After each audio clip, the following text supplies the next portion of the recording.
વરસાદને લઈને નર્મદા જિલ્લાનું એકતાનગર જાણે કે હિલ સ્ટેશન બની ગયું।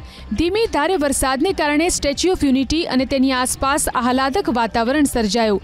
નર્મદા જિલ્લામાં આજે સવારથી વરસાદી માહોલ। ડેડિયાપાડા તાલુકાના ડુમખલ અને કોકમ ગામમાં ભારે વરસાદ વરસ્યો, જેને લઈ બંને ગામને જોડતા કોઝવે ઉપર નદીના પાણી વહેતા થયા। દાહોદ જિલ્લામાં મેઘમહેર।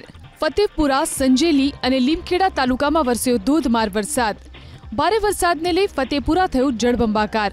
ફતેપુરાના પોલીસ સ્ટેશન રોડ પર ઘૂંટણસમા પાણી ભરાયા, જેને લઈ રાહદારીઓ અને વાહન ચાલકોને ભારે મુશ્કેલી પડી। નીચાણવાળા વિસ્તારમાં પાણી ભરાતા લોકો મુશ્કેલીમાં મુકાયા। ફતેપુરા તાલુકાના વડવાસ, પાટવેલ, જગોલા, માધવા, નાદુકોણ સહિતના ગામોમાં પણ વરસ્યો ધોધમાર વરસાદ। વરસાદને લઈ ધરતીપુત્રોમાં આનંદ છવાયો તો સંજેલી તાલુકામાં પણ વરસ્યો વરસાદ। સંજેલીના અણીકા, ચમારિયા, હિરોડા સહિતના ગામોમાં વરસ્યો વરસાદ। દાહોદ જિલ્લો અને ઉપરવાસમાં ભારે વરસાદને લઈ પાનમ નદીમાં પૂર આવ્યું। પાનમ નદીમાં નવા નીર આવતા ખેડૂતોમાં ખુશી ફેલાઈ। દાનપુરના કંજેટા ગામમાંથી પસાર થતી પાનમ નદીમાં 6 લોકો ફસાયા હતા। ઘટનાની જાણ થતાં જ દેવગઢ બારિયાથી ફાયર બ્રિગેડની ટીમ અને વન વિભાગના કર્મચારીઓ દોડી આવ્યા। નદીમાં ફસાયેલા તમામ 6 લોકોને રેસ્ક્યુ કરવામાં આવ્યા।